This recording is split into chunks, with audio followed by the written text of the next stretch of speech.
他扛铁饼可以扛100多公斤，他可以扛你。我也可以扛50公斤。啊，可以扛50公斤，那你可以扛他。你干嘛？喂，他说他可以扛我100，我扛他是50，不要看他这样损人。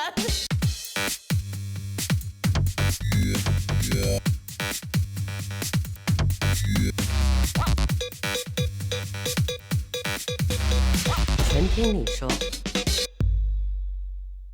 可是你们俩个性完全都不一样的哦。Tosh 是比较圆滑的，你是比较直接的，对。但是在镜头面前呈现出来的是，你是比较圆滑的，他是比较直接。哎，奇怪了，这两个人私底下跟出来的面完全颠倒，可是个性真的是完全不一样。不一样。那你们对彼此很了解吗？我觉得了解，很了解。你们俩会吃穿用什么都大概混在一起吗？还是不会？不会，吃穿混不会。但是我们有一起出国，然后有被关在一个房间里面做工作的时候，合作的开心吗？当然有开心，当然也是有不开心的时候。怎么说呢？出国可以见朋友的哦。因为我们拍摄，然后如果你给我们一人一个房间的话，我们有自己的空间的话，那都 OK。有时候因为环境的那个局限，所以我们要被放在一个房间里面。那是一个在拍一个综艺节目，对吗？对。那个综艺节目是类似你们出国用东西来换取以物换物，就是我们去中国它最尾，然后一直沿路上北京是以物换物的那个。你们就带了很多东西，一直换新加坡的产品酒啊，大個包拉沙，大個包，八卦啊。所以你们就这样一路拍，但是又一直住在一起。对。然后当然有的时候有那个情绪的一个波动，有的时候我需要我自己的 space 吧，没有这样子。那讲出来吗？那时候已经是感情很好了，很好，这都是好朋友了。出国还是闹。我们默契很好，主持人说很好，但是有时候因为我们私底下有一些已经有怨气在那里了，对，不爽。你们不会怕这样闹起来，朋友都没了吗？不会啊，我们很好的地方就是我们会给对方空间。我们知道这个朋友不会没有的。对彼此的不爽可以讲出来吗？可以。讲会怎么样？不会讲，没有讲，可能我们就会，可能我们拍摄7天9天，我们可能有3天是完全不讲话的，不爽彼此了。不爽彼此。最后会讲出来吗？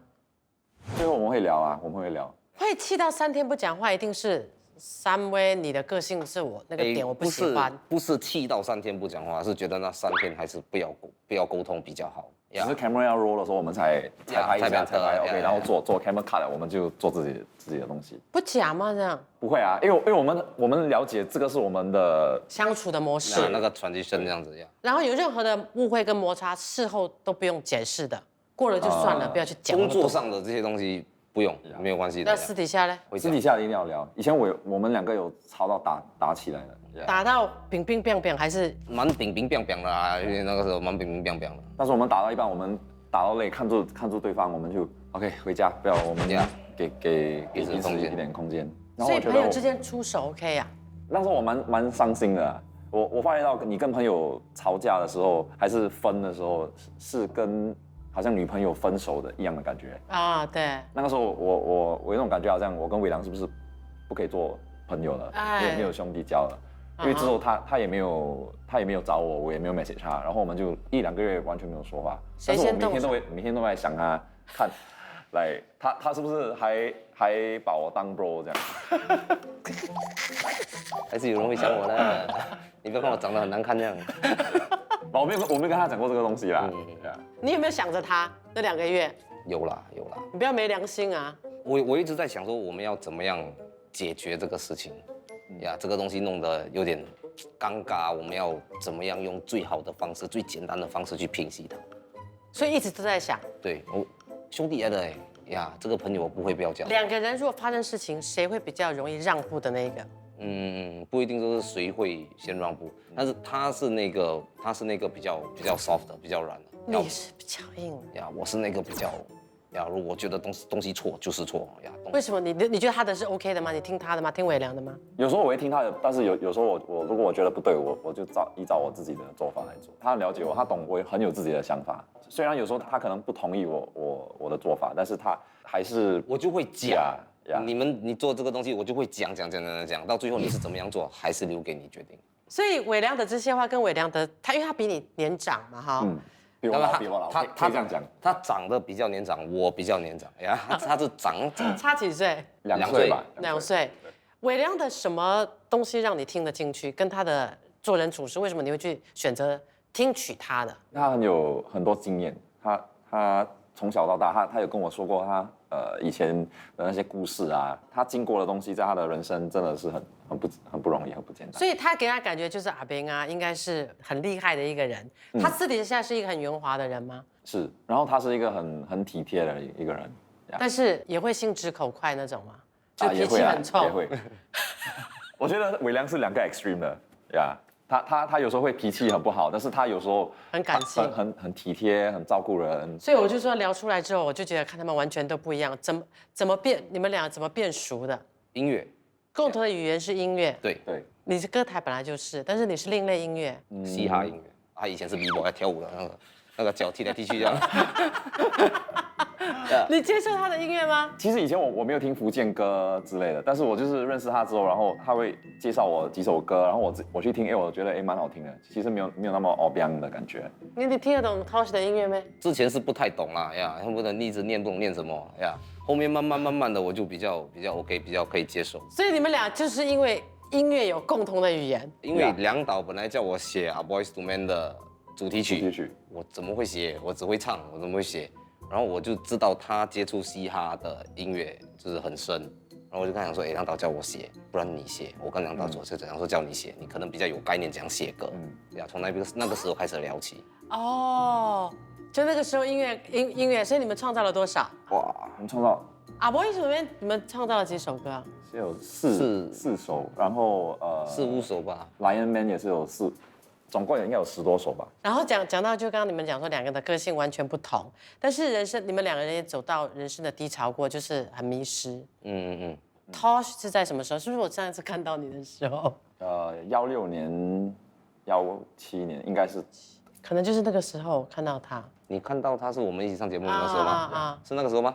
呀，那个时候是刚开始，我开始有忧郁症，因为小时候经历的一些东西，然后一直没有好像去 acknowledge 以前发生过的一些东西，因为我小时候我看到的一些东西还是感受到是一个小孩子不应该感受到的，呀，所以那个是卡痰还是哽咽？你给我卡痰哦，吓到我啊！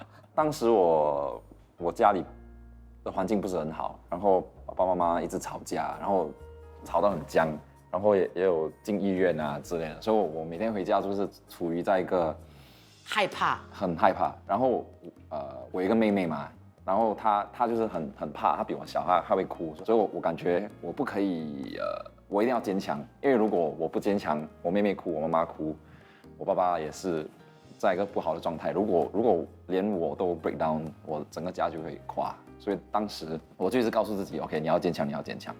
但是10年后，我现在好像就是5、6年前哦，当时我就开始去想以前的东西，然后我就发觉到，好像不可以哭呀。对，戴墨镜还是我跟你说，人啊，一直跟自己讲说我要坚强，我要坚强，那个时候是最容易破的。对。所以你要 just leave it。反正因为讲我啊，讲说小时候我没有父亲陪我一起过，我也是过得很开心。我就是那种。你现在在救你的兄弟吗？我想要让他就是哭到对吗？帮我买一点时间。我还没有要理你，我还没有问你。OK， 好，他在救兄弟。讲话，自己讲。哇，柠檬很大颗啊！真的蛮大颗的。他把我的节奏给抢了，在救兄弟呢，很疼兄弟。所以就是碰到家里可能有一些不愉快的童年，然后心里还没有治疗好。好像我看到一些东西会让我想起以前发生过的事，然后我想的我就会好像控制不了，会一直哭，然后会想要好像要跳楼啊这些东西。这些 negative thought 是自己来的，你躲避不了，我控制不了了。他这个东西你怎么去解决？缠绕你多久？到现在还在缠绕，其实我有康复了一点，但是我觉得忧郁症是很难去康复的。你有没有去吃药，或者是找心理医生、心理辅导？有，之后是心理医生跟我说，你要去 address 你的 inner child，就是小时候的你。如果你一直把他推在一边，没有去安慰他，没有去跟他讲一切都没事了，然后他就一直在那边哭。然后你做了一些东西，你想了一些东西，其实那个不是现在的你，是小时候的你。那你有去治疗吗？多长的时间？至少有1年吧。然后当时就一直进医院。进医院做什么？好像我在家失控，好像，然后好像自杀的时候，然后我感觉不到我的脸，我的手全部麻。然后我打给我的医生，他就说你可能是hyperventilate， 可能你会中风，你快点叫救护车。所以你自己去医院。然后我妈妈来，然后就去医院。所以这些辛苦的时刻，有去跟父母讲吗？我妈妈来医院看我的时候，她就知道，她来送我去医院的时候，她就知道。然后我看她在床旁边哭，哇！但是你也没有办法控制。呀。我跟你讲，我今天撰稿在跟我讲的时候，我才在那个你知道 FB 有那个 flashback，就是几年前的那个 picture 啊，他刚刚好 flashback。我给你看，我那时候忧郁症吃的药，我一餐要吃这么多，哇，15天的药。你有没有看这个红色的？它可能我一的 sad 或者是 high 的时候，我就要去调的。真的啊。我以前跟你一样是 all the way negative，sorry to say， 不，这是不好的，真的是不正确的，人不应该想去自杀。可是我一天到晚在彩排自杀是错的，人因为 everything negative 嘛，所以就吃了那个药之后，你习惯了之后脑是笨的，很像狗这样，它训练之后就 lock 住那个记忆了。它是有一个 schedule 在里面，然后你觉得这个东西，伟良知道吗？知道，但是我不了解忧郁症这个东西，但是我有看过他很狼狈、很脆的一个时候。对，我那个时候我也是觉得很奇怪，我想说为什么这个人可以这样一瞬间，就是那1秒2秒。你怕不怕？那他有事，我怕吗？朋友发生事情啊，就是朋友有一个定时炸弹，他随时可能会发生事情，然后你会有压力。我看得到的，我拼了命都救，兄弟来的呀，一辈子的。哦，你们这个兄弟情男友，那你看他发疯，你无力可救他，你没有力气救他。哎呀，如果真的一直救不回，你会对这个朋友放弃吗？不会，永远不会放弃。不会。但是一个神经异常的一个人，对你们这种正常人来讲，是你无法判断为什么你 shot 掉，你什么都有，你凭什么 shot？那你就在那边陪他，你要 shot 就 shot 到一起shot。我想说，如果我们踏进演艺圈这个东西你就是把生活放在外面给人家看，人家要怎么样对你指指点点，你没有办法去叫人家怎么样做的。你愿意接受的话 ，this is the package， 你自己 sign up 的他把人生理念讲的真的非常有一道逻辑，很浅白易懂。Tosh，你听了之后你觉得怎么样？其实不是他说的东西，我觉得是他陪着我的时候，就是他在那边可能他那天也没有跟我说太多话，他就是坐在我旁边，我们2个一起用电话，然后聊一点天，也没有聊到我为什么伤心还是什么，就这样我就很开心了。但是很难的呀，因为那个忧郁症有时候其实不是你要的，没有人会想要自杀的。对，所以你现在在他面前是完全赤裸裸的，情绪来，忧郁症来，你都很放心的交到他面前。呀，因为我觉得我跟他很亲，所以我如果我很伤心还是什么，我不会好像装模作样，好像bro 我 OK 啦。如果那天我很失落，他一定懂。亲哪里啊？亲哪边？我都是这种方式，就是你要跟我说负面的东西的时候，然后我一是开玩笑，二是就是讲说我自己发生的事情，然后我怎么样面对。你就是一个很正能量的、很阳光的、很搞笑的。应该是这样子。所以伟良的人生低潮是什么时候？离开的低潮的时候应该是那个离开梁家班的时候呀。然后我是认为 ，OK， 我在那边我签了5年嘛，然后我认为如果我跟梁导的我们2个人的价值观不一样的话，那就不要在一起做。你是会讲出来的那个人？会。我在签约的时候，第2年的时候就跟梁导有些摩擦，然后我觉得因为这些东西都是可以平息的，我们都可以把它就是 talk it out 这样子，要不一直一直是这样子拖到第4、5年，我们才发现说我们对于人生跟做东西的做事方式的价值观不同。所以我想说，那我就不要了吧，我就离开了。离开了之后来做什么呢？离开了之后，然后我就自己 set up 自己的social media company， 然后有做一点点装修，就是投资，就是人家的装修公司，连做摩嘎达，那个时候就做这些，但是就不是做演艺，就是跟演艺要就几乎是离开的状态。多久的时间？2年这样。那2年一直都是沉下去的。对，没有在荧幕上看到你。我就不接工作啊，我就不外面人家engage我也不接不做。为什么？对这个地方好像有一点好像没有信心。我想说这个地方就是有点假的。所以你伤心到干脆就离开这一行算了。我就想说，我就耍小孩子脾气嘛。你们这里不需要我的话，那我也不做嘛，没有关系啊。我去外面我还是可以赚钱，我不一定要需要做演艺。快乐吗？那个时候？不快乐。不快乐，完全的正能量的小太阳，小尾亮不见了。我觉得演艺圈这个地方真的可以左右我的喜怒哀乐。它可以让我很开心，但是也是因为中间发生的点点滴滴，会让我很不开心。又爱又恨对，做什么工作都做不久了，就只有演艺圈做了10多年。你没有喜欢这个地方的话，你不会这样子做。所以在当有人想要来摧毁你对这个地方的热爱跟热忱的时候，你会奋不顾身的保护它。但是我怕你是飞蛾扑火。没有关系啊，是的，潇洒精彩一点。你宁愿跑跌倒100遍，也不要就是安安稳稳走完这一辈子了。哎呀，伟良都是肚子里都诗情画意嘞，你很有一些心灵鸡汤的想法。这些东西都是你经过了，你有经过一些你跌倒的时候，然后你再爬起来，你再走，你觉得刚刚摔的那一跤还 OK。所以下一次再摔的时候，你就觉得我上次也摔过这一跤 ，OK 的，扫一下继续走。最后是谁把你拉回来的？Irene 啊 ，OK， 他跟我讲说他在演艺圈的怎么样开始发生的点滴，然后他讲说，伟亮不管外面的人怎么样想你都不用担心，你跟我混。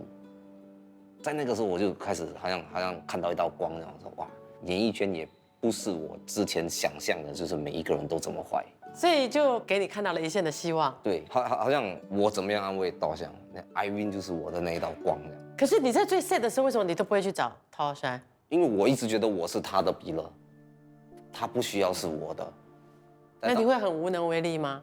对他的那个讲，他伤心的时候，他不会说出来的，好像可能有时候我们2个出去吃饭，如果当时可能那天他心情不是很好还是什么，但是他也不会太跟我说发生什么事。你是对任何人都这样，还是尤其对这个小老弟觉得哇他已经负能量蛮强了，我再给他等下用到他觉得没有疲了？没有，对人都是这样。我扛得下来的话，那你们都不要担心，是一个这样子的一个概念啊，就是我如果可以接受的，我可以自己扛的人，fine。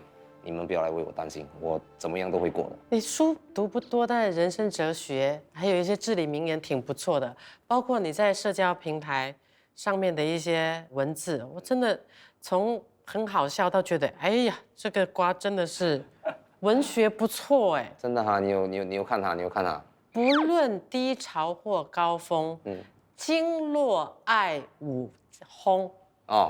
不落低潮或高峰，行路爱有风。他有的，然后有押韵，难怪他真的是才子。哎呀，这样，没有都押韵。你笑到这样，我怕都押韵。有时候哭着却享受当下的不堪，有时候笑着知道内心深处是伤，有时候念着不懂是忘还是没忘。有时候撑着，明白死活不如流浪，他都昂。就是你读很多书吗？没有啊，但是我中文是不错的，就喜欢中文字。没有特别去学过？没有。押韵、对角、对押这些。没有。你懂我在讲什么吗？对，那种韵脚的东西。你怎么会有这些？你在哪里学的？我对中文本来就比较有兴趣呀，然后有的时候有读一些书啊，我也读那种韵脚史呀，自己去人生的韵脚史啊这种书呀，然后我完全没有看过你拿书本来看的，真的有啊？这个是我的那一面，你看不到的。我真的是想象不到我要拿一本书。我去你家连一个纸都没有找到过，哪来的书？呀，不用纸跟笔的吗？书人家写的吗？我拿来看而已。呀，然后就会喜欢读这种，然后喜欢读那种有些网络的东西呀。有的时候你听他们就是讲那种人生哲学，就把他们所讲的这一大堆给浓缩起来，然后把它弄成就是诗句这样子。你就有一点老安 T 咯。老安哥可以吗？Sorry， 对啊，老安哥也可以留长头发的吗？对，就很会给人家鸡汤，然后喜欢这些美妙的一些诗词，很搞笑，你们可以去看一下。所以我们来讲一下你们对自己的这个人生规划。现在Tosh 是在做些什么呢？就是有开一些潮服对，我刚开了一个服装店，在 Queensway Shopping Center。这个是你的兴趣，还是你以后就想要双线发展的一条路？这个是我的一个目标。我以前开始跳街舞的时候，我就很喜欢去那种streetwear 服装店啊，然后我就想哇，如果有一天我可以有我自己的一个服装店，那该有多好。所以现在长大了有那个能力，我就趁现在就做。你现在身上穿的就是你自己对店里的，都是店里的，就很有品味哦。那你可以受得了朋友蛮没有品味的这种朋友？他的穿着已经进步。我说你没有看出我，为什么感觉那个东西好像一直在往我这边攻击这样？我觉得我对他最大的影响应该就是他在穿着方面。你怎么那么没品味啊？为什么？哎呀，马好不在叫，人美不在貌。马好不在叫，人美不在貌。我美在这里。太好了。你觉得你的女儿喜欢我是喜欢这个没？统统不是，那个东西我懂。然后呢，还有什么在同期发展？当然还是爱演戏。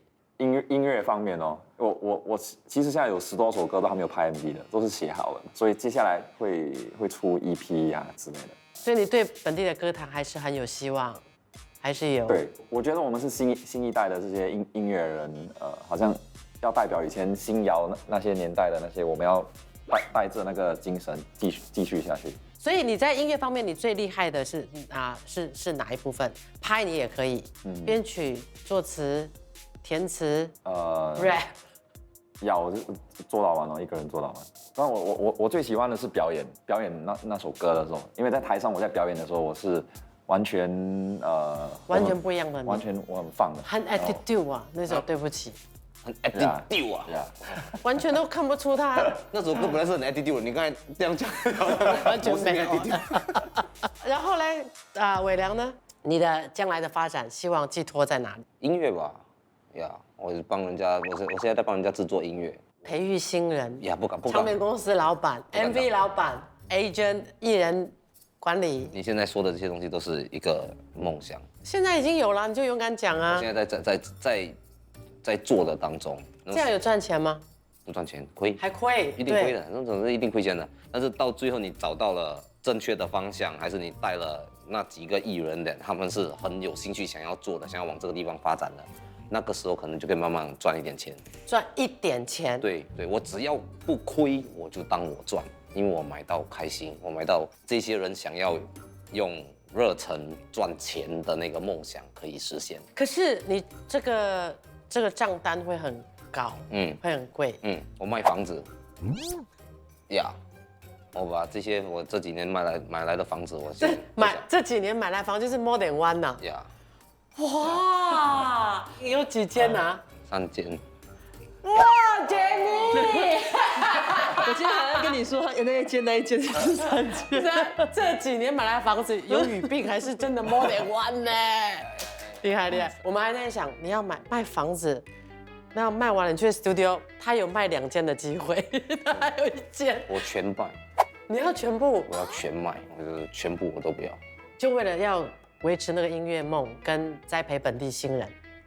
这样子是这样子的一个概念。在很可能的情况下会烧到，连屋子你就打算给卖出去？因为我就卖啊，OK， 你看我唱歌台的时候，然后我就我去拍戏，拍戏之后，歌台就已经不是我赚钱的地方，呀，那个地方是我回去回馈的地方。然后我慢慢的就是往演艺这个地方，我就比较淡，就是往生意那个地方去。然后现在我既然想要往音乐那边做的话，我想要不留个退路。我如果一直留一间在那边的话，我知道我什么时候我不能做了，我回来卖这一间，我还是可以过生活。我不要那个想法，我要卖了之后钱都投在这个地方，我只可以成功。涛旭，你觉得怎么样？我觉得这个想法是对的，但是有点危险。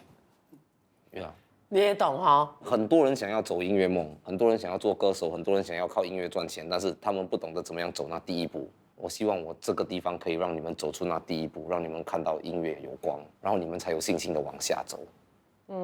我跟人家的合作，我不管你是哪里的艺人，或者你有没有跟我签，我这个地方是不签约。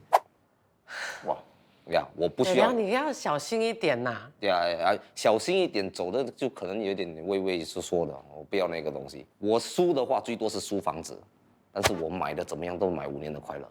谁是你的精神指标？吴宗宪。吴宗宪是，你看他怎么样做东西，我会想要效仿他做的。包括他栽培出周杰伦，你都希望？对，因为他其实他也没有在怨啊，说最后周杰伦是不是他的，他也没有讲说呀我失去掉这个艺人呀，但是他有让周杰伦起步，然后他主持他的搞笑，他的反应，他的什么东西都是呀我喜欢的。那讲说谁影响我最深的话，那可能我之前的经历啦，就是上上下下的这样，其实有影响到我现在怎么样做东西。然后我爸爸呀，我爸爸其实有影响我挺深的，我一直都不知道，直到他过世，因为我爸爸就是有做错事啦，然后一直是进出监狱嘛，连他也没有讲说，因为他做错的东西，然后他就需要讲说家人陪他一起承担。呀，他们每次都讲说我跟我爸爸很像，个性很像，也是。我们家喜欢很 free 的东西，我觉得我想要怎么样做，我就怎么样做。然后你们刚刚讲说两个还是可以配合的，就是我知道网络上有一首歌曲叫做《对不起》，对不起，要不然我们现场来一段你们那一首《对不起》呀。我还记得当年第一次见面，我就爱上了你那张漂亮的脸，真的没想到过了那么久，在我脑海里都永远有一个无可取代的地位。我很喜欢你身上的香味，真的无要让你流泪，请你原谅我吧 ，baby。宝贝，宝贝，真的对，哎呦，错了，一封一封真的对不起，是我不好，是我笨，是我对不起你。当时的那个我不懂得照顾你，当时的那个我不懂得珍惜你。这首歌是 rap 是你做的，华文曲就是你编的。没有，是他写出来，全部华文不可能是你吧？是我自己写的。那我们可不可以即兴考一下？你刚刚改的那个即兴不错，一样这首歌，把它加入全听你说，把它加入全听你说啊。哎呦。